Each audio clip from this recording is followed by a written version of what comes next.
For today's flower piping tutorial, I will show you how to pipe a tulip.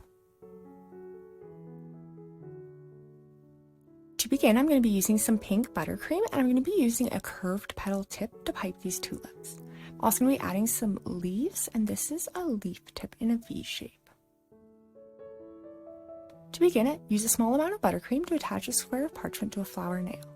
Now, holding your tip with the wider end right at the parchment, we're going to apply pressure and then spin our flower nail to form a small mound in the center.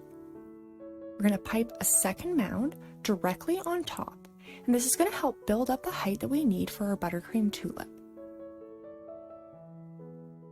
Now I'm going to place my tip almost straight up and down, and I'm going to apply pressure and pull right up over the center of that mound that we have piped.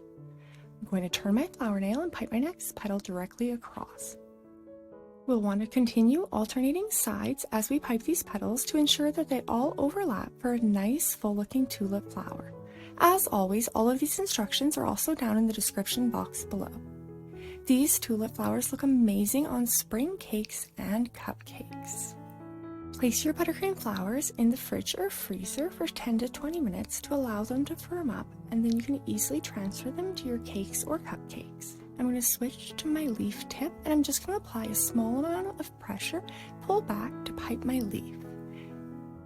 You want to do this with the pointed end touching the flower nail. And if you're adding these to cakes or cupcakes, do this after you've transferred your flowers.